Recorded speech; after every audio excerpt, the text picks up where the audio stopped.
Welcome to mid day debate. నేను Shalini. MLC కవిత కీలక ప్రకటన చేశారు. రాష్ట్రంలో కొత్త రాజకీయ వేదిక రాబోతుందని చెప్పారు. రాజకీయ పార్టీగా తెలంగాణ జాగృతి మారుతుందని ఆమె ప్రకటించారు. ఇవాళ మండలి సమావేశాలకు హాజరైన కవిత భావోద్వేగానికి గురై కంటతడి పెట్టుకున్నారు. బీఆర్ఎస్ పార్టీలో ప్రశ్నిస్తే తనపై కక్ష కట్టారని అన్నారు. ఇక ఇదే అంశంపై ఇవాల్టి మిడ్ డే డిబేట్లో చర్చిద్దాం. ఇవాల్టి మిడ్ డే డిబేట్లో పాల్గొంటున్నారు ముందుగా టీపీసీసీ కార్యదర్శి పల్లె రామచంద్రగౌడ్ గారు ఉన్నారు. వారితో మాట్లాడి తెలుసుకుందాం. నమస్తే అండి రామచంద్రగౌడ్ గారు. నమస్కారం అండి. సో మనం చూస్తున్నాము ఇవాళ మరి అసెంబ్లీకి వచ్చి కవిత శాసన మండలిలో వచ్చి మరి ఎమ్మెల్సీ కవిత తన రాజీనామాను ఆమోదించడానికి ముందు తను కోరడం జరిగింది. అసెంబ్లీలో మాట్లాడడానికి అవకాశం ఇవ్వాలని ఇవాళ శాసన మండలికి వచ్చి వారు మాట్లాడడం కూడా జరిగింది. మరి కవిత చేసిన వ్యాఖ్యలను మీరు ఎలా చూస్తున్నారు? దీనిపై మీరేమంటారు? నిజానికి వాళ్ళది వ్యక్తిగతంగా వాళ్ళకు ఒక కుటుంబ సమస్య అని అనుకున్నాం ఇప్పటివరకు కూడా. నిజానికి కూడా అది వాళ్ళకు ఆర్థిక లావాదేవీల మధ్యలో వాళ్ళ కుటుంబంలో వచ్చిన తగాదాలే ముదిరి ఈ రకంగా వచ్చినాయి. ఆమె కూడా రాజకీయ చైతన్యంగా సుమారుగా 10 సంవత్సరాల నుంచి పార్టీతోని ఉండి పార్టీలో ఎంపీ గాను ఎమ్మెల్సీ గాను పనిచేయడం జరిగింది. అంతకు ముందు కూడా ఆమె స్వచ్ఛందంగా కూడా అంటే తెలంగాణ ఉద్యమంలో కూడా పాల్గొనడం జరిగింది. నిజానికి ఆమెకు దాంట్లో ఎక్కువగా హరీష్ రావు గారితో సంతోష్ రావు గారితో మొదట ఇబ్బందికరమైన పరిస్థితి ఏర్పడ్డది. ఆమె ఇప్పటి వరకు కూడా హరీష్ రావు గారిని సంతోష్ రావు గారిని టార్గెట్ గా తీసుకోవడం జరిగింది. తర్వాత ఇప్పుడు కేటీఆర్ ను కేసీఆర్ ను కూడా తీసుకురావడం జరుగుతుంది. దానికి ఆమె జరిగింది ఏంటని అనుకుంటే మొదటి నుంచి కూడా ప్రజలు అనుకున్న దాన్ని బట్టి వాళ్ళ వచ్చిన అంటే అక్రమంగా ఆర్జనలో ఆస్తుల పంపకంలో వచ్చిన తగాదాలే అనుకోవడం జరిగింది. ఇప్పుడు పార్టీ కూడా పెట్టడానికి ముందుకు వస్తున్నా అని ఆమె మాట్లాడడం కూడా శుభ పరిణామంగా తెలంగాణ ప్రాంతం కూడా అనుకోవచ్చు. ఎందుకంటే ఎన్ని పార్టీలు ఉన్నా ఏదున్నా ప్రజాస్వామ్యబద్ధంగా ప్రజలతో మమైకమై ప్రజల అభిప్రాయాన్ని మన్నన పొందిన రోజు ఏ పార్టీ అయినా ఎవరైనా ఉండగలుగుతారు. ఆమె వ్యక్తిగతంగా ఒక మహిళ అయినా కానీ గుండె నిబ్బరంగా ఆమె మాట్లాడడము ఆమె ఈ రకంగా అంటే ఇబ్బందికరంగా తయారైతుందని కూడా బీఆర్ఎస్ నాయకులు కూడా అనుకున్నారు. మొదటి నుంచి కూడా బీఆర్ఎస్ నుంచి ఆమెను సస్పెండ్ చేయడం జరిగింది కానీ బహిష్కరించలే. బహిష్కరణకు సస్పెండ్ కు డిఫరెన్స్ ఉంది. సస్పెండ్ చేస్తే ఆమెను మళ్ళీ తీసుకునే ఛాయిసెస్ ఉంది. బహిష్కరిస్తే 6 సంవత్సరాలు లేకుంటే పార్టీలో తీసుకోకుండా ఉండడానికి కూడా ఆస్కారం ఉన్నది. ఇప్పటికి కూడా అలాంటి ఛాయిస్ ఉందని అనుకుంటున్నాం. ఎందుకంటే వాళ్ళ ఒక కుటుంబంలో తల్లి మీద ఈ రోజు కూడా తండ్రి మీద తల్లి మీద ఆమె విమర్శించే రకంగా లేదు. ఇప్పటి వరకు వచ్చిందంటే మొదట సంతోష్ రావును విమర్శించింది, తర్వాత హరీష్ రావు గారిని విమర్శించింది, తర్వాత ఇప్పుడు కేటీఆర్ గారిని కూడా విమర్శించడం జరుగుతుంది. ఇప్పటికి కూడా తల్లి మీద ప్రేమ ఉంది, కేసీఆర్ అంటే తండ్రి మీద కూడా ప్రేమ ఉందనే రకంగా అనుకుంటున్నాము. ఆమె రాజకీయంగా కూడా అంటే రాజకీయ అనుభవం ఉండి వాగ్దాటిగా మాట్లాడే రకంగా ఉన్నది. ఆమెకు నైపుణ్యం కూడా ఉంది. రాజకీయం కూడా లాభము అంటే ఏ పార్టీకి లాభం చేకూరుతుందో ఏమో కానీ బీఆర్ఎస్ మాత్రం పెద్ద నష్టంగా మనం అనుకోవచ్చు. ఆమె ఏ పార్టీలో ఉంటుందో అంటే ఊహించుకుంటే కూడా ఆమె ఒక సింగిల్ గా ఉండడం అనేది బీఆర్ఎస్ అంటే ఆమె జాగృతి నుంచి ఒక రాజకీయ పార్టీగా తయారవుతాని అంటున్నది. కాబట్టి ఆ రాజకీయ పార్టీ ఏ పార్టీకి నష్టం చేస్తుంది, ఏ పార్టీకి లాభం చేస్తుంది అనేది తర్వాత విషయము. ఇప్పుడు మాత్రం బీఆర్ఎస్ పార్టీకి పెద్ద నష్టం కూడా అనుకోవచ్చు. ఎందుకంటే బీఆర్ఎస్ పార్టీ పూర్తిగా ఇప్పటికే ఏంటంటే అసెంబ్లీ ఎన్నికల్లో సుమారుగా 37, 38 సీట్ల వరకు వచ్చి తర్వాత తగ్గుకుంటూ వస్తున్నది. తర్వాత ఎంపీ ఎలక్షన్ లో కూడా పరిస్థితి బాగా లేకుండా వచ్చింది. మొన్న సర్పంచ్ ఎలక్షన్ లో కూడా చాలా ఇబ్బందికరంగా వచ్చింది బీఆర్ఎస్ పార్టీకి. అదే బై ఎలక్షన్ లో అంటే కంటోన్మెంట్ ఎలక్షన్ అనుకోండి, జూబ్లీహిల్స్ ఎలక్షన్ లో కూడా చాలా తక్కువ ఓట్ల పర్సంటేజ్ అంటే ఉన్న సీట్లను పోగొట్టుకోవడం జరుగుతుంది. భవిష్యత్తులో బీఆర్ఎస్ కు పెద్ద నష్టంగా జరుగుతుంది. వాళ్ళకు ఇంకా ఇప్పటి వరకు కూడా విమర్శించేది ఏంటంటే దాంట్లో ప్రజాస్వామ్యబద్ధంగా వ్యక్తి స్వేచ్ఛ లేదు అనే రకంగా మాట్లాడుతుంది. తర్వాత దీంట్లో ప్రతి విషయం కూడా ఆమె పార్టీలో విమర్శించడం కూడా జరుగుతుంది. కాబట్టి ఫోన్ ట్యాపింగ్ అనుకోండి, కాళేశ్వరం గురించి అనుకోండి, గోదావరి ఈ కృష్ణా నదిలో నీటి పెంపకాల గురించి కూడా ఆమె మాట్లాడడం జరిగింది. పూర్తిగా ఇప్పటి వరకు అయితే ఎక్కువ మట్టుకు బీఆర్ఎస్ పార్టీనే విమర్శించుకుంటూ వస్తున్నది. భవిష్యత్తులో కూడా అదే ఉంటుంది. ఎందుకంటే అధికారంలో ఉన్న 10 సంవత్సరాల్లో వాళ్ళు చేసిన అక్రమాలను ఎండగట్టే ప్రయత్నం కూడా చేస్తుంది. అది వేరే పార్టీలకు లాభం, అంటే కాంగ్రెస్ పార్టీకి అనుకోండి, ఇంకా వేరే పార్టీకి అంటే ముఖ్యంగా కాంగ్రెస్ పార్టీకి లాభం జరుగుతుంది అనుకోవచ్చు. ఎందుకంటే ఆమె ఇంటి గుట్టు ఈశ్వరుని కూడా తెలియదనే సమస్యగా ఉండే ఇంటి గుట్టును కూడా మొత్తం విప్పి ప్రతి విషయాన్ని కూడా చెప్పడం జరుగుతుంది. కాబట్టి ఆమె బీఆర్ఎస్ కు పెద్ద నష్టం చేసే రకంగా ఉన్నది. భవిష్యత్తులో బీఆర్ఎస్ పార్టీకి ఇప్పటికే లేని పరిస్థితి, ఇంకా కూడా వాళ్ళ రహస్యాలని అంటే వాళ్ళ సీక్రెట్స్ అనేటివి కూడా బయటకు వస్తాయని ఈ సందర్భంగా అనుకుంటున్నాము. ఏది ఏమైనా కానీ ఒక మహిళను ఈ రకంగా ఆమెను ఇబ్బందికరంగా చేస్తుంది అనేది ఈ రోజు అసెంబ్లీలో ఆమె మాట్లాడి ఏడవడం అనేది కూడా కొద్దిగా బాధాకరం. ఎందుకంటే ఒక మహిళగా ఉండి ఆమెకి ఇంత ఇబ్బందికరంగా తీసుకొచ్చినప్పుడు ఆమె బహిరంగంగా బాధపడుతుంది. కాబట్టి పూర్తిగా బీఆర్ఎస్ పార్టీ దీనికి ఈ నష్టాన్ని వాళ్ళు పూర్తిగా భరించుకోవాల్సిన అవసరం ఉంది. ఆమెకు ఎన్ని రకాలుగా ఇబ్బంది చేస్తే ఈ రకంగా పరిస్థితి వచ్చింది అనేది ఆమె చెప్పడం జరుగుతుంది. ఆమె సొంత అల్లుని ఇంటి అంటే ఆమె మాట్లాడడము ఒక కుటుంబంలో సమస్యల గురించి ప్రతి విషయం చెప్తుంది. కుటుంబం అల్లుని గురించి ఫోనే ట్యాపింగ్ చేసింది అనేది ఫోన్ ట్యాపింగ్ విషయము ఓపెన్ చేయడం జరుగుతుంది. ప్రతి దాంట్లో కూడా ఆమె పార్టీలో ఎంత నష్టం జరిగింది, పార్టీ ఎంత అక్రమార్జన చేసింది అనే విషయాన్ని కూడా ప్రతి విషయాన్ని కూడా ఇప్పటి వరకు చెప్పుకుంటూ వచ్చింది. అవన్నిటిని కూడా అధికార పార్టీ పూర్తిగా ప్రతి దాని గురించి కూడా కూలంకషంగా చర్చ అంటే అబ్జర్వేషన్ చేసి దాని మీద న్యాయ నిపుణులతో చర్చించి దాంట్లో ఉన్న ప్రతి విషయాన్ని కూడా గ్రహించి ఎక్కడెక్కడ తప్పు జరిగింది, ఎక్కడెక్కడ లోపాలు జరిగినాయి, ఎక్కడెక్కడ అక్రమార్జన జరిగినాయని కూడా బయటకు తీసుకురావడం జరుగుతుంది. ఒక రకంగా ఆమె పార్టీ పెడతామనే దానికి ప్రతి ఒక్కరు కూడా ఆహ్వానించాల్సింది. ఎందుకంటే ఒక మహిళగా ఉండి ఈ కొత్త పార్టీ వస్తున్నందుకు సంతోషం. అది పార్టీతోని ఈ ఖచ్చితంగా బీఆర్ఎస్ పార్టీకి పూర్తి నష్టము జరుగుతుంది. ఆమె ఇప్పుడు కూడా బీఆర్ఎస్ పార్టీ నాయకులను కూడా అక్కడ వ్యక్తి స్వతంత్రం లేదు, న్యాయంగా లేదు, మీరందరూ కూడా జాగృతి పార్టీలకు రావాలని ఆహ్వానిస్తుంది. కాబట్టి ఖచ్చితంగా బీఆర్ఎస్ పార్టీకి పెద్ద నష్టం జరుగుతుందని సందర్భంగా తెలియజేస్తూ ఆమె కూడా ప్రతి విషయాన్ని కూడా బహిరంగంగా చేయాలి. ఎందుకంటే ఆమె ఒక లిక్కర్ కింగ్ గా, లిక్కర్ రాణిగా ఆమె పేరు మీద మచ్చ ఉంది. దాన్ని కూడా ఆమె ఏ రకంగా జరిగింది, ఎవరెవరి ప్రోద్బలంతో జరిగింది, ఎక్కడ జరిగింది, దాంట్లో జరిగిన సుమారుగా వచ్చిన అక్రమార్జన ఎక్కడెక్కడ ఉందనేది కూడా చేస్తే ప్రజలకు కూడా తెలిసిపోతుంది. ప్రజలకు సంబంధించి ప్రజలకు ఉన్న విషయాన్ని చెప్తే గ్రహించి ఆమెను ఆదరిస్తుండొచ్చు అనేది విషయం కూడా ఉంది. కాబట్టి ఆమె ప్రతి విషయాన్ని కూడా బహిరంగంగా చేయాలి. ఇంకా ఇప్పుడు చెప్పిన సీక్రెట్స్ కావు, ఇప్పుడు చెప్పిన కొన్ని విషయాలు కాక ప్రతి విషయాన్ని కూడా ఆమె ప్రతి దాంట్లో కూడా జరిగిన అవకతవకల గురించి కూడా ఇంకా చెప్తే ఆమెకు ప్రజల మన్నన ఉంటుందని సందర్భంగా తెలియజేస్తూ బీఆర్ఎస్ కు మాత్రం పెద్ద నష్టం అనేది ఖచ్చితంగా చెప్పొచ్చండి. రైట్. అలాగే ఇక మరి జాగృతి నాయకురాలు మనోజ్ గారు, తెలంగాణ జాగృతి నాయకురాలు మనోజ్ గారు జాయిన్ అయ్యారు డిబేట్లో. అలాగే బీజేపీ నాయకులు పల్నాటి వెంకటరెడ్డి గారు కూడా జాయిన్ అయ్యారు. వారితో మాట్లాడదాం. నమస్తే అండి ఇద్దరికి. నమస్తే. నమస్తే అండి వెంకటరెడ్డి గారు. మనోజ్ గారు మీరు చెప్పండి మేడం. మనం చూస్తూ ఉన్నాము ఇవాళ శాసన మండలిలో మరి కవిత గారు చేసిన వ్యాఖ్యలను ఎలా చూడాలంటారు? కవిత గారు చేసిన వ్యాఖ్యలు ఇవాళ రాజకీయంగా హాట్ టాపిక్గా మారాయి. ఆ తర్వాత ఇప్పుడు తెలంగాణ జాగృతినే మళ్ళీ రాజకీయ పార్టీగా మారబోతుందనే ప్రకటన కూడా చేశారు. మరి ఎలా చూడాలంటారు? ముందుగా మీకు ప్యానెల్ మెంబర్స్ అందరికీ గుడ్ ఆఫ్టర్నూన్.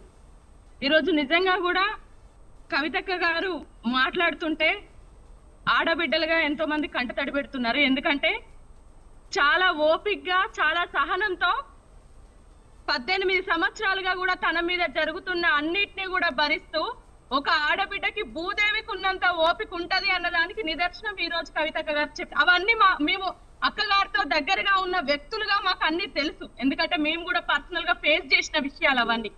కానీ ఎప్పుడు కూడా కవితక్క గారు ఈ తెలంగాణకి కేసీఆర్ గారు అవసరం ఉంది, ఈ తెలంగాణలో మనం డిస్టర్బెన్స్ క్రియేట్ చేయొద్దు అనే గత 9 సంవత్సరాలుగా తను ఓడిపోయినప్పుడు కూడా కారణాలు తెలిసినా కూడా మౌనంగా ఉన్నారు. ఈ రోజు నిజంగా కూడా చట్టసభల్లో అక్క చెప్పిన ప్రతి విషయం కూడా మేము గత 9-10 సంవత్సరాల నుండి చూసిన విషయాలు, అనుభవించిన విషయాలు. నిజంగా కూడా బిఆర్ఎస్ పార్టీలో మహిళలకి ప్రాధాన్యత లేదు అనడానికి కవితక్క గారిదే ఒక నిదర్శనం. ఈ రోజు బిఆర్ఎస్ పార్టీకి తను ఒక ఆడబిడ్డగా, కుటుంబం అనేది పక్కన పెట్టినా కూడా ఒక ఆడబిడ్డగా తనకు జరిగిన అన్యాయాలు ఏవైతే ఉన్నాయో 2014లో తను ఎప్పుడైతే ఉమ్మడి రాష్ట్రంలో చేసిన బతుకమ్మను కూడా చేయనీయలేదు అన్న విషయం మాకు జాగృతి కార్యకర్తలుగా మా అందరికి తెలుసు. మేము ఆ రోజు అక్క బతుకమ్మ చేద్దాము, ఎప్పుడు చేస్తున్నాం కదా, తెలంగాణ వచ్చిన తర్వాత కూడా చేద్దాము అంటే తనని ప్రోటోకాల్ పేరుతో నిజామాబాద్ కి పరిమితం చేసి, నిజామాబాద్ కు మించి ఢిల్లీ రాజకీయాలలో ఎంపీగా చేసి ఢిల్లీలోనే బిజీ చేసి రాష్ట్ర రాజకీయాలలో తన పాత్రని లేకుండా చేయాలి అని కుట్ర చేసింది.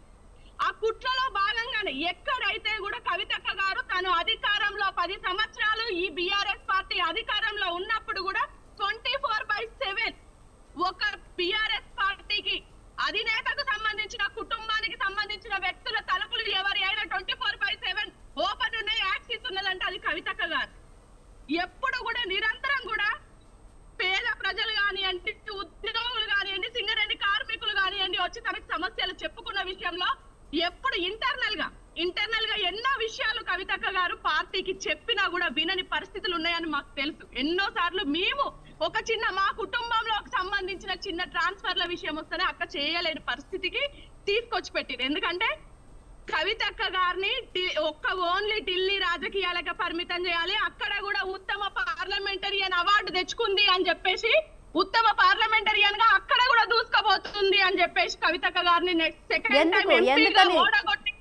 ఎందుకని, ఎవరు చేశారు ఇది? బిఆర్ఎస్ పార్టీలో ఎవరు చేశారని మీరు అనుకుంటున్నారు? ఎందుకు చేశారని అనుకుంటున్నారు? బిఆర్ఎస్ పార్టీలో ఉన్న అగ్రనేతలు ఎవరైతే కేసీఆర్ గారు చుట్టూ ఉన్నారో, ఈ హరీష్ రావు గారు, ఈ సంతోష్ రావు గారు, ఈ రోజు చెప్పాల్సి వస్తుంది కేటీఆర్ గారు కూడా. కేటీఆర్ ని కవితక్క గారు 2016 జిహెచ్ఎంసీ ఎలక్షన్ లో కవితక్క గారు చెప్పిండ్రు, నెక్స్ట్ కేసీఆర్ గారు తర్వాత కేటీఆర్ గారే ఆయన కోసమే పనిచేస్తామని. అయినా కూడా ఎన్ని కుట్రలు, ఎన్ని విధాలుగా సోషల్ మీడియాలో ట్రోలింగ్ చేసింది పక్కన పార్టీల కన్నా ఎక్కువ ఈ బిఆర్ఎస్ పార్టీయే. తెలియదా మాకు? అక్క గారు లిక్కర్ కేసులో తను అరెస్ట్ అయినప్పుడు జాగృతి కార్యకర్తలు మా కళ్ళల్లో నుండి నీళ్లు రాలేదు, ఆ రోజు రక్తాలు వచ్చినాయి. ఒక్కరు కూడా కవితక్క గారిని అరెస్ట్ చేస్తే ప్రెస్ మీట్ పెట్టి మాట్లాడిన వాళ్ళు లేరు. కానీ లిక్కర్ స్కామ్ కేసులో అరెస్ట్ అయినప్పుడు ఇటు హరీష్ రావు అటు కేటీఆర్ ముందుండి అక్కడికి వెళ్ళడము, అవన్నీ చూసుకోవడము, ఫార్మాలిటీస్ చూసుకోవడం చేశారు కదా, దాన్ని ఏమంటారు? వీళ్ళు ముందుండి నవ్వుతూ జైలుకు పంపించారు, మీడియా ముందు చెయ్యి పట్టుకొని తీసుకొచ్చినామని చెప్పి డ్రామాలు చేసిర్రే తప్ప వీళ్ళ లాబింగ్ కోసం ఢిల్లీకి వెళ్ళి బిఆర్ఎస్ పార్టీని బీజేపీలో కలుపుతాము అని చెప్పి వీళ్ళ స్వార్థం కోసం, వీళ్ళ పదవుల కోసం మాట్లాడితే ఆ రోజు అక్కగారు వద్దని చెప్పి వాళ్ళ మాటలు నమ్మకుండా స్వయంగా లెటర్ రాసి కేసీఆర్ గారికి వాళ్ళ హస్బెండ్ తో పంపించారు. నేను ఒప్పుకోను, నేను ఒక్కరోజు జైల్లో ఉన్నట్టే అని. వీళ్ళు ఎక్కడా కూడా కేవలం ప్రజల ముందు, మీడియా ముందు అంతా ఒక డ్రామా క్రియేట్ చేసినా గానీ ఈ రోజు ఒక ఆడబిడ్డని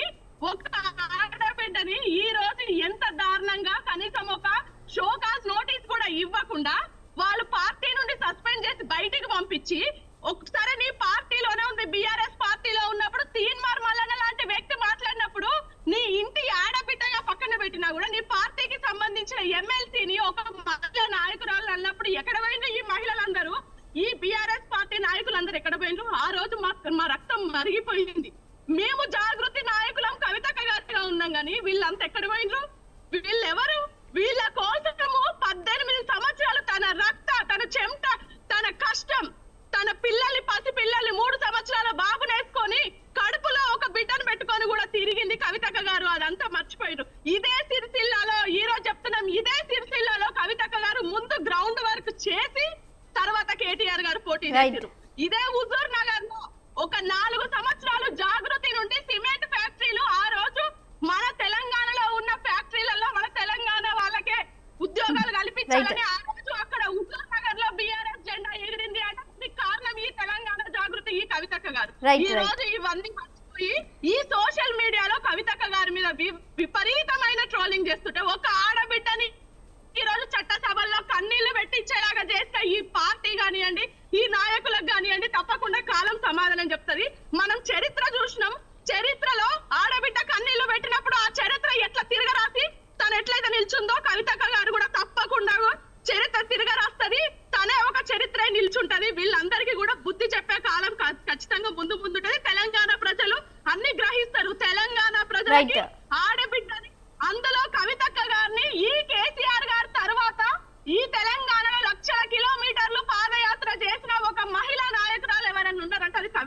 రైట్. వాళ్ళ మనోజ గుండెలో గారు, మనోజ గారు ఆడియో డిస్టర్బెన్స్ వస్తుంది. ఒక్కసారి మీరు వెహికల్ పక్కకు ఆపుకొని మాట్లాడండి. ఈ లోపు మనం మిగతా వారితో మాట్లాడదాం. అలాగే ఇక బీఆర్ఎస్ నాయకులు మల్లెపాక యాదగిరి గారు కూడా జాయిన్ అయ్యారు. నమస్తే అండి యాదగిరి గారు. రైట్. వెంకటరెడ్డి గారు మీరు చెప్పండి సార్, మరి బీజేపీ పార్టీ, మీ పార్టీ ఎలా చూస్తుంది ఇవాళ శాసన మండలిలో మరి కవిత గారు చేసిన వ్యాఖ్యలను ఎలా చూస్తుంది? మరి ఆమె పోరాటం ఎవరిపైన అని మీరు అనుకుంటున్నారు? తన ప్రధాన అజెండా ఏంటని అనుకుంటున్నారు? అందరికీ నమస్కారం. ముఖ్యంగా ఏదైతే ఈరోజు కవిత గారు శాసన మండలిలో మాట్లాడుతూ నాకు ద్రోహం చేశారు, నన్ను కక్ష కట్టి పార్టీ నుంచి పంపించారు, షోకాజ్ నోటీస్ ఇవ్వకుండా బీఆర్ఎస్ పార్టీ నుండి ఉండకుండా బీఆర్ఎస్ పార్టీలో ఉండి పనిచేయకుండా ఈరోజు నన్ను బలవంతంగా పంపించారు అని చెప్పి ఈరోజు ఏడ్చుకుంటూ వాళ్ళు మాట్లాడుతూ ఉన్నారు. ఇదంతా కూడా బీఆర్ఎస్ పార్టీకి వ్యతిరేకంగా, వారు ఏదైతే అక్కడ పనిచేసిన తర్వాత వారికి గుర్తింపు కూడా రానివ్వకుండా, పార్టీలో పోస్టులు ఏవైతే పెద్ద పెద్ద బాధ్యతలు తీసుకోకుండా ఆమెని మంత్రి పదవి కూడా రాకుండా చేసిన వారు ఉన్నారు అని చెప్పి ఆలోచనతోటి మరి ఈరోజు బాధపడతా ఉన్నారు. ఒక డెఫినెట్గా, ఎందుకంటే దగ్గర అనుకుంటా 18 సంవత్సరాలు మరి పనిచేసినప్పుడు పార్టీలో ఏదైనా ఇట్లా సందర్భం వచ్చినప్పుడు కానీ లేకపోతే ఇట్లాంటి అంశాలు వచ్చినప్పుడు డెఫినెట్గా ఏ పార్టీలో అయినా కూడా ఒక షోకాజ్ నోటీస్ ఇచ్చి బయటికి పంపిస్తారు యూజువల్గా అయితే. అది మామూలుగా అయితే ఎక్కడైనా కూడా అది ఒక ప్రొసీజర్ ఉంటుంది. కానీ ఈరోజు అట్లాంటిది లేకుండా ఆమె ఉన్న బాధ అంతా కూడా ఈరోజు శాసన మండలిలో చెప్పుకుంటూ బాధ. ఎందుకంటే ఆమెను ఎప్పుడైతే బహిష్కరించారో, ఎప్పుడైతే పార్టీ నుంచి పంపించారో అదే టైంలో ఆమె ఎమ్మెల్సీ పదవి కూడా బీఆర్ఎస్ పార్టీ నుంచి ఏదైతే ఎన్నికైందో ఆ ఎమ్మెల్సీ పదవి కూడా స్పీకర్ ఫార్మాట్లో రాజీనామా చేస్తే ఇప్పుడు దాకా రాజీనామా కూడా ఆమోదించలేదు యాక్చువల్గా శాసన మండలి చైర్మన్ కూడా. సో దాన్ని బట్టి చూస్తే ఏమైంది, ఎందుకు ఆమోదించలేదు అనేది మరి బీఆర్ఎస్ పార్టీకి తెలియాలి, కవిత గారికి తెలియాలి. ఎందుకు మరి ఎవరు ఆపుతున్నారు, ఏం చేస్తున్నారు, ఎట్లా అనేది. డెఫినెట్గా ఇప్పుడు కవిత గారు రోజు ఒక స్టేట్మెంట్ ఇస్తూ ఉన్నారు. బేసిక్గా అక్కడ ఒక గుంట నక్క హరీష్ రావు ఉన్నారు. హరీష్ రావు గారే ఇదంతా కక్ష కట్టి నాకు వ్యతిరేకంగా చేపిస్తూ ఉన్నారని చెప్పి రోజుకు ఒక స్టేట్మెంట్ రిలీజ్ చేస్తూ ఉన్నారు. ఆమె ఫైట్ అంతా కూడా బీఆర్ఎస్ పార్టీ పతనానికే అన్నట్టుగా మరి ఆమె ఫైట్ చేస్తూ ఉంది. ఆ స్టేట్మెంట్స్ రిలీజ్ చేస్తూ ఉన్నారు. ఎందుకంటే దాంట్లో 10 సంవత్సరాలుగా కోర్స్ భారతీయ జనతా పార్టీ కూడా, ఇప్పుడు నేను కూడా ఏం చెప్తానంటే, అందరూ కూడా తెలంగాణ రాష్ట్రం కోసం కొట్లాడి తెచ్చుకున్నాం, నీళ్లు, నిధులు, ఉద్యోగాలు అని చెప్పి. కానీ ఆ అభిమానాన్ని కూడా కాదని మనం ఎంతో కొట్లాడి తెచ్చుకున్న తెలంగాణ రాష్ట్రంలో బీఆర్ఎస్ పార్టీలో ఏ అభివృద్ధి జరగలేదు, జరిగినా కూడా మరి ఎక్కడా కూడా కనిపించలేదు. అది ఏం జరిగింది అనేది కూడా వాళ్ళకి తెలుసు తప్పితే తెలంగాణ రాష్ట్ర ప్రజలకు ఎక్కడ కూడా కనిపించట్లేదు. ఎందుకంటే నీళ్ళు అన్నాం, కృష్ణా నది కానీ లేకపోతే అటు గోదావరి నది కానీ ప్రాజెక్టులు కట్టుకొని తెలంగాణ రాష్ట్రం అంతా 1 కోటి ఎకరాల మాగాని నిజంగానే చేస్తాడేమో కేసీఆర్ ముఖ్యమంత్రి అయితే, కేసీఆర్ గారికి ముఖ్యమంత్రి పదవి ఆయన చేతుల్లో పెడితే, బట్ మరి ఆయన మరి చేయాలనుకున్నాడా, చేస్తుంటే కొంతమంది ఆపిర్రా, కొంతమంది డైవర్ట్ చేసిరా, కొంతమంది మరి దాన్ని ఏ విధంగా వాడుకున్నారు, ఈ ముఖ్యమంత్రి పదవి కానీ లేకపోతే మంత్రుల పదవులు కానీ తెలంగాణ రాష్ట్ర ప్రజల ఓటుగోను లేకపోతే తెలంగాణ ప్రజల ఓటు హక్కుని వినియోగించుకొని ప్రభుత్వానికి వచ్చిన తర్వాత 2 సంవత్సరాలు మరి ఎక్కడ కూడా నీళ్లు లేవు, నిధులు లేవు, ఉద్యోగాలు లేవు. ఆ 3 కదా మనకు కావాల్సింది. అందుకనే ఇప్పుడు మరి ఇదే విషయము కవిత గారు ఆ రోజు పార్టీలో ఉండి మాట్లాడితే బాగుండేది అనిపించేది. కానీ ఆమె మాట్లాడే స్థితిలో ఉండవు. ఎందుకంటే పార్టీలు ఉన్నారు కాబట్టి రేపొద్దున ఇక్కడ ఇష్యూస్ వస్తాయని చెప్పి ఆలోచనతోటి ఉండుంటారు. మంచిదే, ఇప్పుడు కూడా మంచి పరిణామం. ఎందుకంటే బీఆర్ఎస్ పార్టీలో స్థితిగతులు ఎలా ఉన్నాయి, ఎవరు ఏ విధంగా వ్యవహరిస్తూ ఉన్నారు, తెలంగాణ రాష్ట్రాన్ని ఏ విధంగా దోపిడీ చేశారు, తెలంగాణ రాష్ట్ర నిధుల్ని కానీ లక్షల కోట్ల అప్పులు ఏ విధంగా చేశారు, ఎవరెవరు దిగమింగారు, ఇవన్నీ కూడా బయటకు పెడతా ఉంటే డెఫినెట్గా తెలంగాణ రాష్ట్ర ప్రజలకు తెలియాల్సిన అవసరం ఉంటుంది. అందుకనే మేము కూడా ఇప్పుడు ఏమంటున్నాం అంటే, అభివృద్ధి ఎక్కడ జరగలేదు, మీరు అభివృద్ధి చేస్తా అన్నారు, మీకు ప్రభుత్వాన్ని చేతులు పెట్టారు తెలంగాణ రాష్ట్ర ప్రజలు, కానీ దాన్ని పట్టించుకోకుండా మీ ఇష్టానుసారంగా ఎవరు ఎట్లా పడితే అట్లా వివరించారు కాబట్టి తెలంగాణ రాష్ట్ర ప్రజలు కానీ లేకపోతే ప్రతిపక్ష పార్టీలను కానీ లేకపోతే ఇంకొకరిని కానీ పట్టించుకోలేదు కాబట్టి ఈరోజు తెలంగాణ రాష్ట్ర ప్రజలు కేసీఆర్ గారిని కానీ లేకపోతే బీఆర్ఎస్ పార్టీని ఫామ్ హౌస్కు పరిమితం చేశారు. సో ఆ విధంగా డెఫినెట్గా ఇలాంటి పోరాటాలు జరగాల్సిందే. ఏదైతే తెలంగాణ రాష్ట్రం గురించి తెలంగాణ రాష్ట్రాన్ని అభివృద్ధి చేయాలని చెప్పి ఏదైతే అనుకున్నామో అవి జరగకపోతే ఏ పార్టీనైనా కూడా ఓడించాల్సిందే, ఏ పార్టీనైనా కూడా ఇంటికి పరిమితం చేయాల్సిందే. అది చేస్తేనే రేపొద్దున కాంగ్రెస్ పార్టీని కూడా అదే విధంగా చేయాల్సి వస్తుంది. ఎందుకంటే రకరకాల హామీలు, వందల అంశాలు ముందల పెట్టారు, కానీ వాదోపవాదాలు తప్పితే మాటల యుద్ధం తప్పితే చేతల యుద్ధం కానీ ఏదైనా చేయాలనే ఆలోచన కాంగ్రెస్ పార్టీకి కానీ ముఖ్యమంత్రి గారు కానీ ఎక్కడ కనిపించట్లేదు. ఈరోజు ఎట్లయిపోయిందంటే తెలంగాణ రాష్ట్రంలో అన్ని ఉన్నా కూడా ఏది కూడా అన్ని కరువు అయిపోయినాయి. అన్ని ఉన్నా కూడా మరి తెలంగాణ రాష్ట్ర ప్రజలకి కరువు అయిపోయింది. అందుకని ఇప్పుడు అదే జరుగుతూ ఉంది. నీళ్ళ అంశాల గురించి వస్తే ప్రాజెక్టులు పాలమూరు రంగారెడ్డి కట్టమని చెప్పి పాలమూరు జిల్లా, రంగారెడ్డి జిల్లా, నల్లగొండ జిల్లాకి నీళ్లు తీసుకురావాలనే ఆలోచన ఎప్పటి నుంచో డిమాండ్ చెప్పాలంటే సంవత్సరాల కొద్దిగా ఉన్న డిమాండ్ని 60 సంవత్సరాలు ఉన్న డిమాండ్ని 10 సంవత్సరాలుగా ఎక్కడ కూడా కనిపించలేదు. పాలమూరు రంగారెడ్డి జూరాల నుంచి కాకుండా శ్రీశైలంకి ఎప్పుడైతే రూట్ మార్చిర్రో, ఏదో సోర్స్ మార్చిర్రో అప్పుడే అర్థమైపోయింది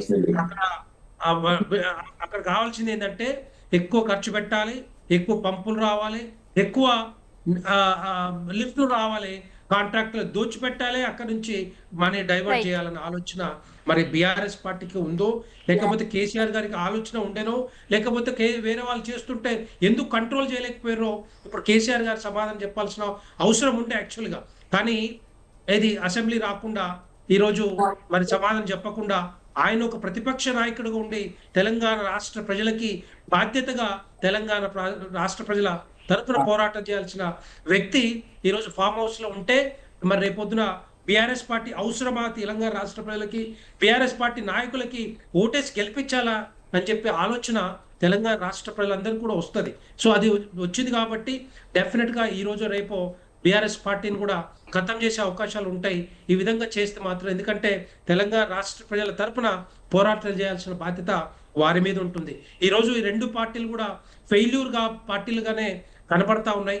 అందుకనే పార్టీలకు ఇప్పుడు నెక్స్ట్ ఆల్టర్నేటివ్గా భారతీయ జనతా పార్టీ ఎప్పటి నుంచో చెప్తా ఉన్నాం, కేంద్ర ప్రభుత్వ నిధులతోటి అభివృద్ధి కానీ సంక్షేమ పథకాలు కానీ ఈ 12 సంవత్సరాలుగా కొనసాగుతున్నాయి అంటే అది కేంద్ర ప్రభుత్వ నిధులు ప్రధానమంత్రి నరేంద్ర మోడీ గారి వల్లనే జరుగుతూ ఉంది తప్పితే ఈ రెండు పార్టీల వల్ల కాదు అని చెప్పి తెలంగాణ రాష్ట్ర ప్రజలు గమనించారు. కాబట్టి 8 పార్లమెంట్ సభ్యుల్ని ఈ తెలంగాణ రాష్ట్రాలు గెలిపించారు, 8 శాసనసభ్యుల్ని గెలిపించారు. డెఫినెట్గా భారతీయ జనతా పార్టీ ఒక ఆల్టర్నేటివ్ పార్టీగా అవతరించింది కూడా. రేపొద్దున ప్రభుత్వంకి రావడానికి మా వంతు కృషి చేస్తాం. రెండు పార్టీల ఫెయిల్యూర్స్ని మేము తెలంగాణ రాష్ట్ర ప్రజలకి, తెలంగాణ రాష్ట్ర గడపలకి తీసుకెళ్ళి డెఫినెట్గా చెప్తాం వీళ్ళ గురించి. ఎందుకంటే ఇంత మంచి అవకాశం ఇచ్చినా కూడా వీళ్ళు తెలంగాణ రాష్ట్రాన్ని ఎక్కడ కూడా ఏ విధంగా అభివృద్ధి చేయట్లేదు కాబట్టి సో ఈ విధంగా కనపడతా ఉంది, మన లింక్లో కనపడతా ఉంది. కవిత గారు మరి ఏం చెప్తా ఉన్నారు, ఏం చేస్తున్నారు, సంవత్సరాలుగా ఎందుకు పట్టించుకోలేదు, ఎవరిని కూడా పట్టించుకోలేదు. ఎవరు ఇష్టం వచ్చినట్టు హామీలు ఇవ్వడం, తర్వాత ఓటు ఎలక్షన్ వచ్చినప్పుడు ఓటు ఉపయోగించుకోవడం, అధికారంలోకి రావడం, తర్వాత పట్టించుకోకపోవడమే వీళ్ళు చేసిన పాపాలు అన్నీ కూడా ఈ రోజు బయటకు వస్తా ఉన్నాయి. కాబట్టి ఇంకా రావాలి, బయట పెట్టాలి, తెలంగాణ రాష్ట్ర ప్రజలు కూడా తెలియాల్సిన అవసరం ఉంటుంది. రైట్, యాదగిరి గారు మీరు చెప్పండి సార్. ఇవాళ మరి శాసన మండలిలో కవిత చేసిన వ్యాఖ్యలు నేరుగా కేసీఆర్నే తాకాయనే వార్తలు అయితే వస్తున్నాయి. మరి మీరేమంటారు? ఇప్పటికే మరి నాయకులు అంటూ ఉన్నారు ఆవిడ చేసిన వ్యాఖ్యలు లేదంటే ఆవిడ పార్టీ పెట్టడం ఇదంతా కూడా బీఆర్ఎస్ పార్టీకి నష్టం చేకూర్చే అంశమే అని కూడా అంటున్నారు. మరి ఇప్పుడైనా కేసీఆర్ దీనిపైన స్పందిస్తారా లేదంటే సైలెంట్గా ఉంటారు అనుకోవచ్చా? మీరేమంటారు దీనిపై? ముందుగా మీకు ప్యానల్లో ఉన్న వారికి, స్వతంత్ర టీవీ ప్రేక్షకులకు నమస్తే. ఈరోజు కవిత గారు శాసన మండలిలో ఏడ్చింది అని అంటే అది దానికి వివరణ కూడా కవిత గారు ఇవ్వాల్సిన అవసరం ఉంటుంది. ఎందుకంటే కవిత గారు వేరు అని మాత్రం బీఆర్ఎస్ పార్టీ ఏ రోజు కూడా చూడలేదు. కేసీఆర్ గారు, మా ఆది నాయకుడు కేసీఆర్ గారి కూతురుగా బీఆర్ఎస్ పార్టీ కానీ తెలంగాణ ప్రజలు కానీ సరైన గౌరవమే ఇచ్చారు. ఒకవేళ టిఆర్ఎస్ పార్టీ కేసీఆర్ గారు ఉద్యమ పార్టీగా స్థాపించిన తర్వాత కవిత గారు వచ్చి దానికి సమాంతరంగా జాగృతి ఏర్పాటు చేసి తెలంగాణ బతుకమ్మని తెలంగాణలో తిరిగి బతుకమ్మకు గుర్తింపు తీసుకొచ్చినా కూడా తెలంగాణ ప్రజలు ఆడపడుచులు గుర్తించారు. మేము కూడా అదే విధంగా గౌరవిస్తున్నాం. కానీ మరి ఏమో ఆశించి ఎవరి డైరెక్షన్ లో ఈ రోజు కవిత గారు ఆ విధంగా చేస్తున్నారో మరి కవిత గారికే తెలియాల్సిన అవసరం ఉంది. ఎందుకంటే కేవలం కాంగ్రెస్ పార్టీని, కాంగ్రెస్ ప్రభుత్వాన్ని రక్షించడం కోసం మాత్రమే ఈ రోజు ఇలాంటి వ్యాఖ్యలు ఈ విధంగా చేస్తున్నదని తెలంగాణ ప్రజలు గమనిస్తున్నారు. ఎందుకంటే కేసీఆర్ గారు దేవుడు అని చెప్తున్నారు కవిత గారు. మరి అదే దేవుని మీద, అదే దేవునికి రక్షమన్న కవచంగా ఉన్నటువంటి చుట్టూ ఉన్న రక్షణగా ఉన్నటువంటి వాళ్ళ మీదనే కవిత గారు రాళ్ళేస్తున్నారు. ఒకసారి సంతోష్ రావు గారు అంటారు, ఒకసారి హరీష్ రావు గారు అంటారు, ఒకసారి కేటీఆర్ గారు అంటారు, ఒకసారి జగదీశ్వర్. కేసీఆర్ గారికి అన్ని విధాలుగా చూసుకొని అన్ని విధాలుగా రక్షణగా ఉన్నటువంటి రక్షణ కవచాలని మీరు ఈ విధంగా మాట్లాడుతున్నారంటే నిజంగా కేసీఆర్ గారి కూతురుగా మీరు పార్టీని పక్కన పెట్టుకొని మీరు డైరెక్ట్ పోయి మీకు ఉన్న సమస్యలు పార్టీలో కానీ కుటుంబంలో కానీ ఏ సమస్యలు ఉన్నా మీకు మాట్లాడుకునే రైట్స్ మీకు ఉన్నాయి. కానీ మీరు కేవలం రాజకీయంగా మీరేదో ఆశించి రాజకీయ లబ్ధి కోసం కాంగ్రెస్ ప్రభుత్వానికి లబ్ధి చేకూరడం కోసం మాత్రమే ఈ రోజు కేసీఆర్ గారిని బీఆర్ఎస్ పార్టీని మీరు అనవసరంగా బదనాం చేయడం కోసం ప్రయత్నిస్తున్నారు. కానీ ఈ విధంగా కేసీఆర్ గారు నిజంగా చెప్పాలంటే మహా గొప్ప నేత. తెలంగాణ రాష్ట్రం గత 60 సంవత్సరాల నుంచి నీళ్లు నిధులు నియామకాలను మనకు అన్యాయం జరుగుతుంటే ఆంధ్ర పాలకుల పరిపాలన మనకు అవసరం లేదు, ఆ పార్టీలే ఇక్కడ అవసరం లేదు అని చెప్పేసి ఆ పార్టీలను పదవులను రాజీనామా చేసి ఉద్యమ పార్టీ ఏర్పాటు చేసి ఢిల్లీలో దేశంలో ఉన్నటువంటి అన్ని రాజకీయ పార్టీలను ఏకం చేసి ఆ రోజు ఉన్నటువంటి రాష్ట్రంలో ఉన్న కాంగ్రెస్ ప్రభుత్వాన్ని, ఢిల్లీలో ఉన్న కేంద్ర కాంగ్రెస్ ప్రభుత్వాన్ని ఢిల్లీ మెడల్ వంచి రాష్ట్రాన్ని సాధించిన నాయకుడు. ఈ రోజు 10 సంవత్సరాలు ఆ రాష్ట్రాన్ని సాధించిన నాయకుడే 10 సంవత్సరాలు తెలంగాణ రాష్ట్రానికి ముఖ్యమంత్రిగా ఉండి అనేక వర్గాలకు, బడుగు బలహీన వర్గాలకు అనేక సంక్షేమ పథకాలు తీసుకొచ్చి ఈ దేశంలో ఎక్కడ లేనటువంటి సంక్షేమ పథకాలు తీసుకొచ్చిన గొప్ప నాయకుడు కేసీఆర్ గారు. రైతుల కోసం రైతు బంధు అనే గొప్ప పథకం తీసుకొచ్చి ఒక ఎకరానికి అదే నాయకుడు, అంత గొప్ప నాయకుడు ఇవాళ యాదగిరి గారు అదే నాయకుడు ఇవాళ మరి ఇన్నిసార్లు కవిత ప్రెస్ మీట్లో కూడా బీఆర్ఎస్ పార్టీ వాళ్ళు కక్ష సాధింపు చర్యలు చేస్తున్నారు నా మీద ఎన్నోసార్లు ప్రెస్ మీట్లో మాట్లాడారు. మరి ఒక్కసారి కూడా ఆవిడని పిలిచి ఎందుకు మాట్లాడలేదు? నేను అదే చెప్తున్నా కదండి, కవిత గారు కూడా ఈ విధంగా పత్రికా ముఖంగా ఈ రకంగా చెప్పేదానికంటే డైరెక్ట్ గా మీరు తండ్రి దగ్గరికి వెళ్ళి ఒక కూతురుగా మీరు మాట్లాడవచ్చు కదండి, ఒక పార్టీలో సభ్యురాలుగా మీరు మాట్లాడవచ్చు కదండి. ఈ రోజు ప్రజలను గందరగోళ పెట్టి ఈ రోజు రాష్ట్రంలో అనేక సమస్యలు ఉన్నాయి.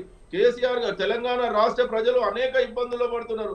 ఈ రోజున్న ప్రభుత్వం అనేక రకాలుగా ప్రజలను నమ్మించి మోసం చేసి వారు ఇచ్చిన ఎలాంటి సంక్షేమ పథకాలు, కేసీఆర్ గారు చేసినటువంటి సంక్షేమ పథకాలు కూడా ఈ రోజు ప్రజలకు ఇవ్వలేని పరిస్థితిలో ఈ రోజు రేవంత్ రెడ్డి గారి ప్రభుత్వం ఉన్నది. ప్రభుత్వాన్ని విమర్శించాలి, పాలకులను విమర్శించాలి. ఈ రోజు మన ప్రభుత్వం లేదు కదా, మనము కష్టకాలంలో ఈ రోజు వారు చెప్పిన అబద్ధపు మాటలతోటి ఒక్కసారి వారికి ప్రజలు అవకాశం ఇస్తే ఈ రోజు మీరు కేసీఆర్ గారికి అండగా ఉండి ప్రభుత్వాన్ని నిలదీసి వారిచ్చిన హామీలు ప్రజలకు అన్యాయం జరుగుతుంది, అబద్ధపు హామీలతోటి గద్దెనెక్కి ఈ రోజు ప్రజలను విస్మరించినటువంటి కాంగ్రెస్ ప్రభుత్వానికి బుద్ధి చెప్పాలని చెప్పి. రైట్, రామచంద్ర గౌడ్ గారు చెప్పండి. ఆమె నిజానికి అధికారం ఉన్న రోజులు వీళ్ళ సమస్యలు బయటకు రాలేదండి. అధికారం పోయిన తర్వాత, అసెంబ్లీ ఎన్నికల తర్వాత, ఓడిపోయిన తర్వాత, పార్టీ ఓడిపోయిన తర్వాత నిలబడడం కోసం మాత్రమే మీరు ఇలాంటి ప్రభుత్వాన్ని ప్రయత్నాలు చేస్తున్నట్టు మాత్రం ప్రజలు గమనిస్తున్నారు. ఇప్పటికైనా సరే మీరు కేసీఆర్ గారి మీద ఉన్నటువంటి గౌరవంతో మీరు బీఆర్ఎస్ పార్టీని తక్కువ చేయకుండా, మీరు ఒకవేళ స్వతంత్ర భారతదేశంలో ఎవరైనా సొంతంగా పార్టీలు ఏర్పాటు చేసుకోవచ్చు, మీరు పార్టీ పెట్టుకోవచ్చు, మీకు రాజకీయంగా మీరు ఎదగొచ్చు, తప్పు లేదు. కానీ కేసీఆర్ గారు పెట్టిన పార్టీని విమర్శించడం వల్ల మాత్రం మీకు ఏ విధమైన లాభం చేకూరదు, లబ్ధి చేకూరదు అని చెప్పేసి మా పార్టీ తరఫున మేము సూచిస్తున్నాం. రైట్, రామచంద్ర గౌడ్ గారు. అధికారంలో ఉన్నన్ని రోజులు ఈ సమస్య లేదండి. ఆమె అధికారం అంటే బీఆర్ఎస్ పార్టీ అధికారం కోల్పోయిన తర్వాతనే సమస్యలు ఒకటి తర్వాత ఒకటి వచ్చాయి. ఆమె లిక్కర్ దాంట్లో అరెస్ట్ అయింది కూడా అసెంబ్లీ ఎలక్షన్ల తర్వాత అరెస్ట్ అయింది. అది దాని నుంచి స్టార్ట్ అయింది. దాంట్లో వాళ్ళు బీజేపీకి బీఆర్ఎస్ అనుకూలం అనేది ఒక స్టేట్మెంట్ ఇవ్వడం జరిగింది. ఆ స్టేట్మెంట్ ఇచ్చిన తర్వాత కూడా ఆమె తండ్రికి సొంత లెటర్ కూడా రాయడం జరిగింది. ఆ లెటర్ లో ఆమె పార్టీలో జరిగిన అంతర్గత వ్యవహారాలకు సంబంధించినవి సీక్రెట్ గా రాస్తే అవి బయటకు వచ్చినాయి. అవి ఎక్కడి నుంచి వచ్చినాయి? పార్టీకి సంబంధించింది. ఆమె ఎలిగేషన్ ఏంటంటే, ఆమె ఆరోపణ ఎవరి మీద ఉంది? ఫస్ట్ సంతోష్ రావు బయట పెట్టిండు, తర్వాత హరీష్ రావు బయట పెట్టిండు అనే విషయం వచ్చింది. సంతోష్ రావుకు సంబంధించిన లావాదేవీలకు సంబంధించిన విషయాలను బయట పెట్టడం జరిగింది. తర్వాత హరీష్ రావు ఈ రకంగా చేసిండు, కాళేశ్వరంలో తప్పు చేసిండు, తర్వాత ప్రాజెక్టుల మీద ఎక్కువగా అక్రమంగా ఆర్జించి ఆయన సొంతగా కొంతమంది ఎమ్మెల్యేలకు సొంత డబ్బును కూడా ఇవ్వడం జరిగింది అనేది జరిగింది. అంటే సమస్యలు ఎక్కడి నుంచి వచ్చినాయి? అధికారం పోయిన తర్వాతనే వచ్చినాయి. ముఖ్యంగా అక్కడ జరిగింది ఏంటంటే ఆర్థిక లావాదేవీలు మరియు అధికారంకు సంబంధించిన విషయం నుంచి వచ్చింది. అయితే విషయం ఏంటంటే ఆమెకు బీజేపీతో కలపడాలి విషయం లేకుండా వచ్చి ఒకటి తర్వాత ఒకటి బయటకు వస్తున్నాయి. కానీ ఒక మహిళను దృష్టిలో పెట్టుకొని వాళ్ళు చేయడం అనేది కూడా సమంజసం కాదు. ఇంకోటి, కష్టకాలంలో అందరు కలిసి ఉండాల్సిన పరిస్థితిలో వాళ్ళు విడిపోవడము బీఆర్ఎస్ పార్టీకి మరియు వాళ్ళ కుటుంబానికి పెద్ద నష్టం. ముఖ్యంగా ఆమె మీద సోషల్ మీడియాలో ఎన్నో రకాలుగా ఇబ్బందికరంగా వచ్చినాయి. ఆ సోషల్ మీడియా నుంచి వచ్చింది. తర్వాత వాళ్ళకి సొంత పత్రికలు ఉన్నాయి కదా, పత్రిక అనుకోండి, టీవీ ఛానల్ అనుకోండి, బీఆర్ఎస్ పార్టీకి సంబంధించిన నమస్తే తెలంగాణ అనుకోండి, నమస్తే దానికి సంబంధించిన దాంట్లో ఆమె గురించి వ్యతిరేక వార్తలు రావడం కూడా ముఖ్య కారణమైనవి. ఈ అన్ని కారణాలతో ఒక్కొక్కటి కలిసిన తర్వాత ఆమెకు ఇబ్బంది జరిగింది. ఇబ్బంది జరిగిన తర్వాత ఆమె పార్టీకి వ్యతిరేకంగా మాట్లాడడం జరుగుతుంది. కానీ ఇప్పటి వరకు కూడా ఆమె కేసీఆర్ గారి గురించి, వాళ్ళ తల్లి గురించి కూడా ప్రేమగానే ఉన్నది. వాళ్ళిద్దరు కలిసి ఇవన్నీ అంతర్గత వ్యవహారాన్ని సెట్ చేస్తే ఈ సమస్య రాకపోతుంది.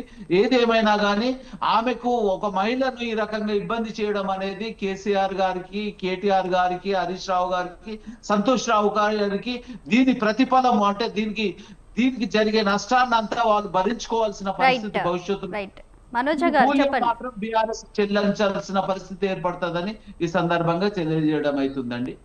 మనోజ గారు, ఇప్పుడు ఇందాక మాట్లాడుతూ అన్నొక మాట అన్నారు, పదవుల కోసము ఏదో ఆశించి ఇవన్నీ చేస్తున్నారని. ఇందాక మా బీఆర్ఎస్ అన్న మాట్లాడింది, దానికి చెప్తాను సమాధానం.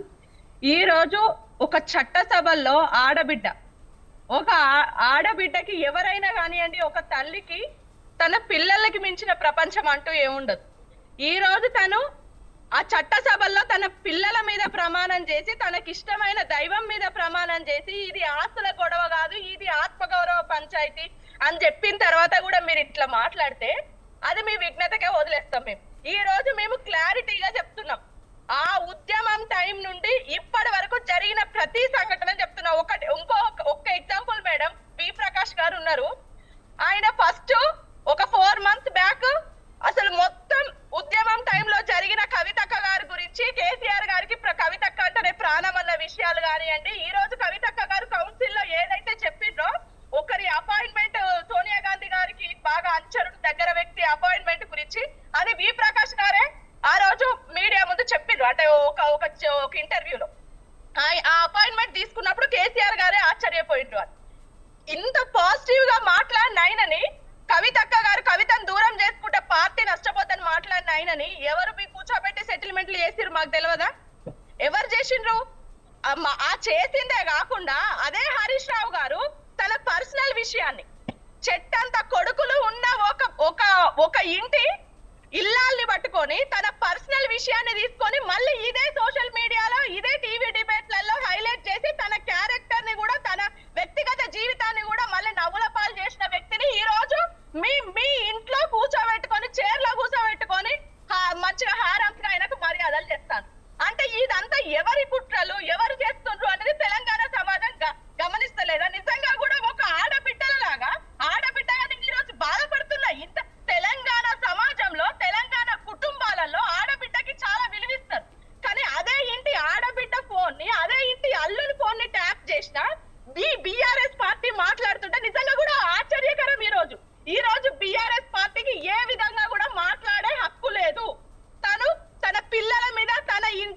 కుల దైవం మీద కూడా ప్రమాణం చేసి చెప్పిన తర్వాత కూడా పదవుల కోసం అంటే అది మీ మూర్ఖత్వం అని నేను ఈరోజు చెప్తున్నా. ఇంకొకటి, కవితక్క గారు కనుక పదవులే కావాలనుకుంటే ఆ రోజే మాట్లాడేవాళ్ళు. ప్రతి నిమిషం కూడా మేము ఎన్నోసార్లు అడిగినాం, అక్క ఉద్యమంలో మీరు లేరుగా, కడుపులో బిడ్డను పెట్టుకొని ఉద్యమం చేస్తే నిన్నగాక మొన్న వచ్చిన వాళ్ళకి ఎందుకక్క ఈ మినిస్టర్ పదవులు? ఎక్కడి నుండి ఉద్యమంలో లేని సబితా ఇంద్రారెడ్డి గారికి, సత్యవతి రాథోడ్ గారికి ఇస్తున్నారు మినిస్టర్ పదవులు. మీరు ఉద్యమంలో ఉన్నారు, మీరు రోడ్ల మీద ఎండనక వాననక తిరిగిన మీకు ఎట్లాంటి పదవులు ఇస్తున్నారంటే ఆ రోజు పదవుల కోసం కాదు, మనం కేసీఆర్ గారి కోసం, ఈ తెలంగాణ కోసం మనం కట్టుబడి ఉండాలన్నారు. అట్లాంటి వ్యక్తి కవితక్క. ఈ రోజు కవితక్క గారి ప్రతి కన్నీటి బొట్టుకి ఈ బిఆర్ ఎవరైతే ఉన్నారో వాళ్ళే కారకులు, వాళ్ళే తప్పకుండా మూల్యం చెల్లించుకుంటారు. ఇంకొకటి, కవితక్క గారు ముందు నుండి కూడా ఎవరైతే కరడు కట్టిన బిఆర్ఎస్ కార్యకర్తలు ఉన్నారో, ఉద్యమకారులు ఉన్నారో వాళ్ళ కోసమే మాట్లాడుతున్నారు. మీడియా ముందుకు వచ్చి మాట్లాడకపోయినా ఎన్నో సార్లు ఇంటర్నల్ గా కేసీఆర్ గారితో ఎన్నో డిస్కషన్ లో కూడా తను రాసిన ఆ లెటర్ లో కూడా ఈ ఎవరైతే టిఆర్ఎస్ పార్టీ కార్యకర్తలు ఉన్నారో, ఎవరైతే నాయకులు ఉన్నారో వాళ్ళ గురించే మాట్లాడారు. ఎందుకన్నా ఈ రోజు నేను ఈరోజు చెప్తున్నాను, అప్పటి నుండి కవితక్క గారిని నేను 2006 నుండి ఉద్యమం టైం నుండి చూసిన వ్యక్తిగా, గోదావరి కని బిడ్డగా, సింగరేణి బిడ్డగా చెప్తున్నా. అప్పటి నుండి ఇప్పటి వరకు కూడా ఉద్యమకారులకు యాక్సెస్ ఉందంటే అది కవితక్క గారి దగ్గరనే. ఇదే కేటీఆర్ గారికి, ఇదే హరీష్ రావు గారికి ఉద్యమకారుల పేర్లు కానీ అని మమ్మల్ని చూస్తే వీళ్ళు ఇదే కేటీఆర్ గారు ఆయన కలవడానికి వెళ్తే గుళ్ళకు వచ్చింది రానంటారు బిఆర్ఎస్ పార్టీ కార్యకర్తలను పట్టుకొని. అది కేటీఆర్ గారిది, అది ఈ బిఆర్ఎస్ పార్టీ అగ్రనేతలది. ఎంతసేపటికి కూడా వీళ్ళకి ఎక్కడ కాంట్రాక్టర్లు వేయాలి, ఎక్కడ కబ్జాలు చేయాలి, ఎక్కడి చేయాలని నిజంగా మాట్లాడిన ఆడబిడ్డల్ని ఎక్కడికక్కడ అణచివేస్తూనే వస్తున్నారు. గ్రౌండ్ లెవెల్ నుండి మొదలు పెట్టుకుంటే కవితక్క గారి వరకు కూడా ఇదే జరుగుతూ వచ్చింది. దానికి మూల్యం చెల్లించుకుంటారు కదా. ఇప్పుడైనా మన తెలంగాణ సమాజంలో ఒకటి ఉంది. ఆ రోజు రాముడు మాట్లాడనప్పుడు రామదాసు రాముడిని కూడా నిందించిండు. అవునయ్యా, నేను జైల్లో ఉన్నా కూడా నువ్వు మాట్లాడతలేవని. ఇప్పుడు మా పరిస్థితి కూడా అదే. కేసీఆర్ గారిని నిందించాల్సిన భక్తులమైన కేసీఆర్ గారు ఆదర్శము. కేసీఆర్ గారు ఈ తెలంగాణ జాతిపిత అని చెప్పిన మేము కూడా ఈ రోజు కేసీఆర్ గారిని నిందించే పరిస్థితి ఎందుకు వచ్చింది? శ్రీరామదాసు ఆ రోజు రాముని ఎట్లా నిందించిండో అన్ని చూసి మౌనంగా ఉన్న ఈ రోజు కేసీఆర్ గారిని నిందించే పరిస్థితి. అది మేము ఎంత బాధపడుతున్నామో, ఎంత క్షోభకు గురవుతున్నాం అనేది ఈ రోజు కవితక్క గారికి కన్నీళ్ళే దానికి నిదర్శనం. తప్పకుండా కూడా కవితక్క గారు మా ఫ్యూచర్ మహిళలకి ఎంతో ఇన్స్పిరేషన్ గా ఉంటది. మా ఫ్యూచర్ కవితక్క గారు కూడా తప్పకుండా ఒక శక్తిగా మారి ఈ రాజకీయంలో ఏదైతే ఇప్పుడు ఈ కాన్స్టిట్యూషన్ చేంజెస్ తీసుకొచ్చి ఈ రాజ్యాంగంలో తప్పకుండా ఆడబిడ్డలకి సముచిత స్థానం కల్పించేంత వరకు కూడా కవితక్క గారు పోట్లాడతారు, పోరాడతారు. వాళ్ళతో పాటు మేమందరం కూడా ముందుంటాం. రైట్. మరి వెంకటరెడ్డి గారు మీరేమంటారు? బీజేపీ చీఫ్ రామచంద్రరావు కవిత పార్టీ పెడుతున్నారంటే దానిపైన విమర్శ చేసినట్టు మరి వార్తలు వస్తున్నాయి. కే పాల్ కూడా పార్టీ పెట్టాడు. ఇప్పుడు కవిత పార్టీ పెడితే ఏమవుతుంది అని, అంటే కవితకి ప్రజల్లో ఆదరణ ఉండదు అని అనుకోవచ్చా? మీరేమంటారు?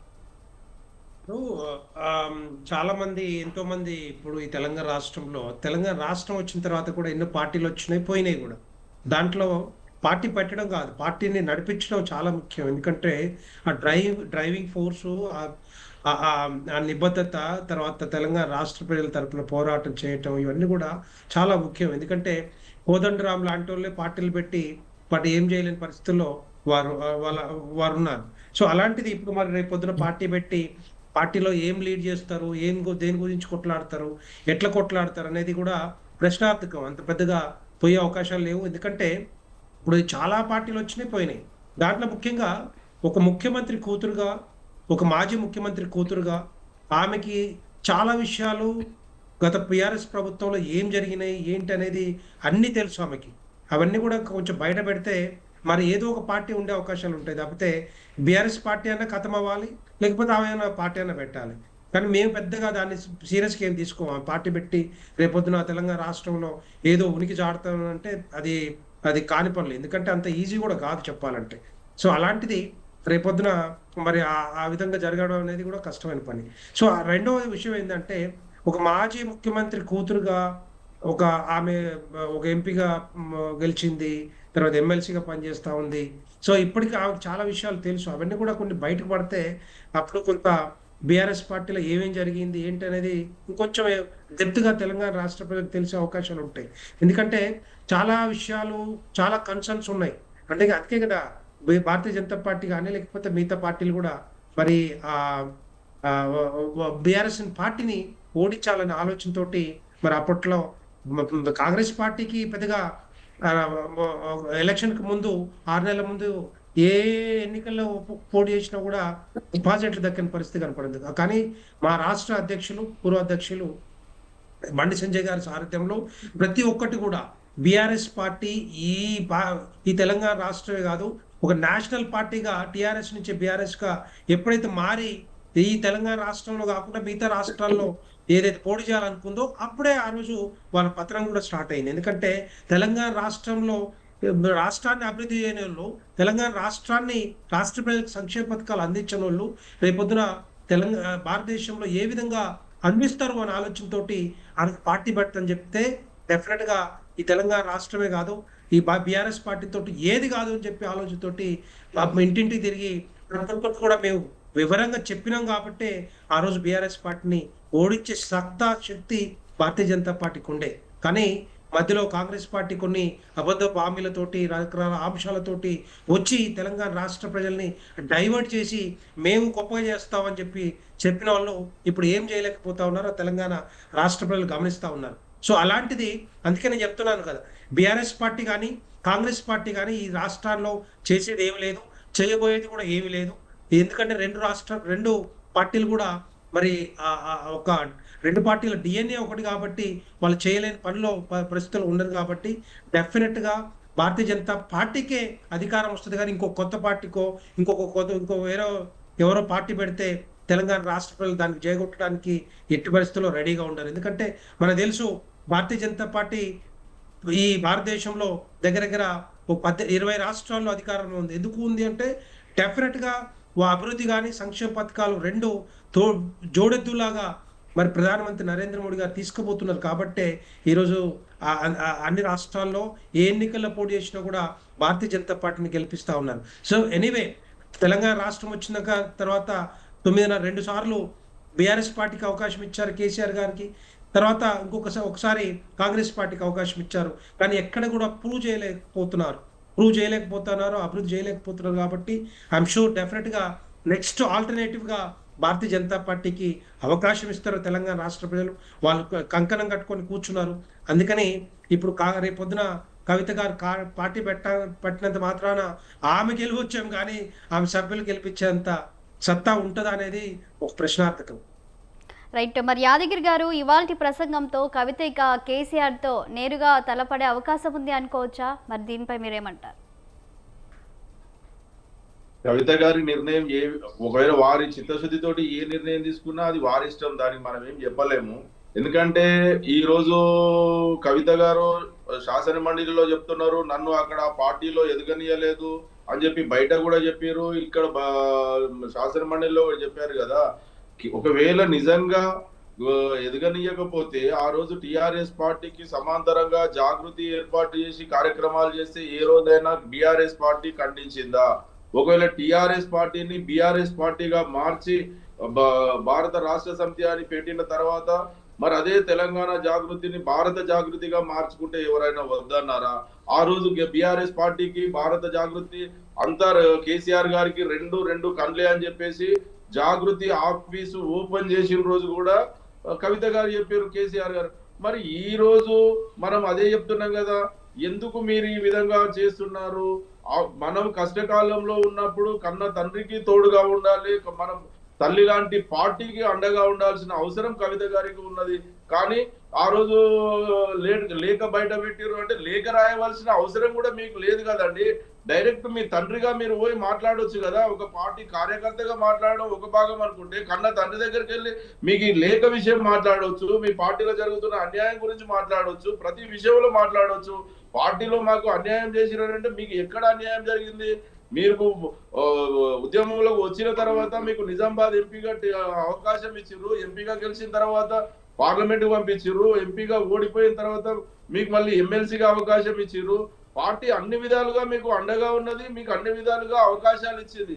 కానీ ఈ రోజు మరి పార్టీ కష్టకాలంలో ఉన్నప్పుడు కాంగ్రెస్ పార్టీ మీద మనం అందరం కలిసి కాంగ్రెస్ పార్టీ మీద పోరాటం చేయాలి, కాంగ్రెస్ ప్రభుత్వం మీద పోరాటం చేయాలి. మీరు ప్రజలకు ఇచ్చిన హామీలను నిలబెట్టలేదని పోరాటం చేయాలి, కేంద్ర ప్రభుత్వం మీద పోరాటం చేయాలి, బీజేపీ పార్టీ మీద పోరాటం చేయాలి. మీరు బీసీల కోసం పోరాటం చేస్తారు, 42% బీసీలకు రిజర్వేషన్లు అని చెప్పి కాంగ్రెస్ పార్టీ ఈ రోజు తెలంగాణ ప్రజలను అయోమయానికి గురి చేస్తుంది, అన్యాయం చేస్తుంది. ఇవ్వవలసిన ఢిల్లీలో బీజేపీ ప్రభుత్వం ఇస్తలేదు. ఎందుకు ఇస్తలేదని చెప్పేసి రాష్ట్ర కేంద్ర ప్రభుత్వాల మీద మనం పోరాటం చేయాలి. కానీ తల్లి లాంటి బీఆర్ఎస్ పార్టీని, కన్న తండ్రి కేసీఆర్ గారిని మీరు అవమానపరచడం కోసం కాంగ్రెస్ పార్టీ తోటి చేతులు కలపడం అనేది ఇది కేవలం మీరు చేతులు కలిపి రాలేదా అది మీకు తెలుసు. కానీ ఈ రోజు తెలంగాణ ప్రజలు మాత్రం ఎప్పుడు కాంగ్రెస్ ప్రభుత్వానికి వ్యతిరేకంగా ప్రజలు ఉంటారో మీరిచ్చే ఇలాంటి ప్రెస్ మీట్ల వల్ల కాంగ్రెస్ ప్రభుత్వానికి అండగా ఉన్నట్టు మాత్రమే అవుతుంది. తెలంగాణ ప్రజలు మొత్తం, తెలంగాణ సమాజం మొత్తం ఈ రోజు కాంగ్రెస్ పార్టీకి వ్యతిరేకంగా ఉంది, ప్రభుత్వానికి వ్యతిరేకంగా ఉంది. రేపు ఏ ఎలక్షన్లు వచ్చినా కూడా కాంగ్రెస్ పార్టీని భూస్థాపితం చేయడం కోసం తెలంగాణ ప్రజలు సిద్ధంగా ఉన్నారు. మీరు కాంగ్రెస్ పార్టీకి అవకాశం ఇవ్వడం కోసం బీఆర్ఎస్ పార్టీ 10 సంవత్సరాలు 60 సంవత్సరాలలో కాంగ్రెస్ టీడీపీలు చేయలేనటువంటి అనేక ప్రాజెక్టులు కట్టింది బీఆర్ఎస్ ప్రభుత్వం, అనేక సంక్షేమ పథకాలు తీసుకొచ్చింది బీఆర్ఎస్ ప్రభుత్వం, అనేక దళితులకు దళిత బంధు, కేసీఆర్ గారి కిట్టు, అనేక అభివృద్ధి పథకాలు, పేదింటి ఆడబిడ్డ పెళ్లి చేసుకుంటే 1,00,000 రూపాయలు కళ్యాణ లక్ష్మి, రైతులకు 10,000 రూపాయలు ఆర్థిక సాయం, పెట్టుబడి సాయం కింద రైతు బంధు అని చెప్పి, రైతు బీమా అని చెప్పేసి అనేక గొల్ల కుర్మలకు గొర్రెలు, చేప పిల్లలు, బడుగు బలహీన వర్గాలకు ఇచ్చి, అదే విధంగా ఈ రోజు కవిత గారు చేస్తున్నటువంటి బతుకమ్మకు ప్రత్యేక గుర్తింపు తీసుకొచ్చిన కేసీఆర్ గారు బతుకమ్మ పండుగ కూడా తెలంగాణ ఆడపడుచులకు తెలంగాణ చీరలు, బతుకమ్మ చీరలు ఇస్తే ఈ రోజు కాంగ్రెస్ ప్రభుత్వం ఈ 2 సంవత్సరాల నుంచి ఇవ్వకుండా ఇందిరాగాంధీ జయంతి రోజున ఇందిరమ్మ చీరలని ఇస్తే మరి కవిత గారు ఎందుకు మాట్లాడలేకపోతున్నారు? మరి ఒక్కసారి ఆలోచన చేస్తున్నారు ప్రజలు. మీరు బతుకమ్మ చీరలు పండుగ నాడు ఆడపడుచులు పట్టుకోవాలని చెప్పేసి కేసీఆర్ గారు ప్రవేశపెడితే ఈ రోజు ఇందిరమ్మ చీరలు అని చెప్పేసి ఈ రోజు రేవంత్ రెడ్డి గారు కాంగ్రెస్ ప్రభుత్వం ఇస్తుంది. మరి ఎవరిని ప్రశ్నించాలి? కవిత గారు ప్రజలకు ఇచ్చిన మరి కళ్యాణ లక్ష్మితో పాటు తులం బంగారం ఇస్తామని కేసీఆర్ గారు ఇవ్వలేదు, రేవంత్ రెడ్డి గారు ఇవ్వలేదు, కేసీఆర్ గారు 1,00,000 రూపాయలు ఇచ్చారు అంటున్నారు. మరి మీరు ఎందుకు ఇస్తలేరు? ఆడపడుచుల తరపున మీరు కొట్లాడాల్సిన అవసరం ఉన్నది కదా. మహిళలకు 2,500 రూపాయలు ఇస్తా అన్నాడు రేవంత్ రెడ్డి గారు, మరి ఎందుకు ఇస్తలేరు అని చెప్పి ప్రభుత్వాన్ని నిలవరిచవలసిన అవసరం కవిత గారు కదా. రైట్. మరి రామచంద్ర గౌడ్ గారు మీరు చెప్పండి సార్. ఒక్క నిమిషం రామచంద్ర గౌడ్ గారు సార్.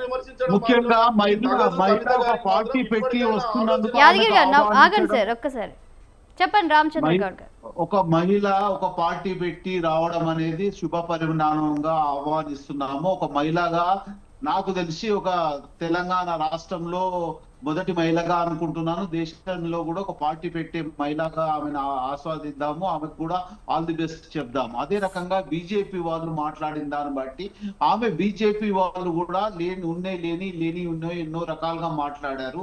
15 లక్షల రూపాయలు ప్రతి ఒక్కరి అకౌంట్లలో నల్లధనం తీసుకొచ్చి చేస్తామని చెప్పారు, అది ఇవ్వలేదు.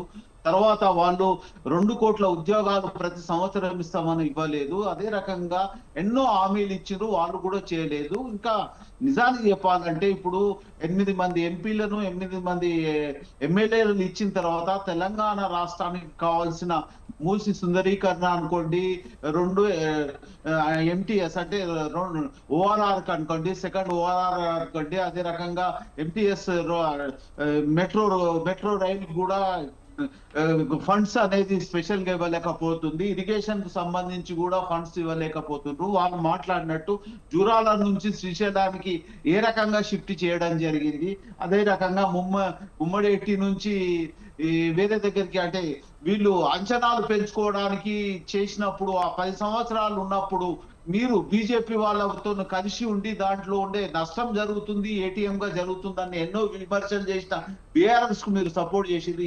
ఏమి జరిగినా ప్రజాస్వామ్యంలో ప్రతి ఒక్కరికి కూడా హక్కు ఉంటుంది. బీఆర్ఎస్ పార్టీ ఈ రోజు అంటే ప్రతిపక్ష పాత్ర పోషించడం లేదు, అదే రకంగా బీజేపీ వాళ్ళు కూడా పోషించడం లేదు. దానికి ఈమె కవిత గారు వచ్చి ఆ ప్రతిపక్ష పాత్రను పోయిస్తే సంతోషించడము, ఆమె రావడం కూడా శుభ పరిణామంగా ఒక సార్ వ్యక్తిగత అలాగే ఇవాళ శాసన మండలిలో కూడా ఇవాళ రామచంద్ర గౌడ్ గారు ఇవాళ శాసన మండలిలో కవిత గారికి టైం ఇచ్చారు. మరి గతంలో ఎంతో మంది రాజీనామా చేసిన వారికి మాట్లాడే అవకాశం దక్కలేదు, కానీ ఇవాళ కవిత గారికి అవకాశం ఇచ్చారంటే దీని వెనుక రాజకీయ కోణం ఏమైనా ఉందానే మరి వార్తలు కూడా వస్తున్నాయి. దీనిపైన మీరేమంటారు సార్?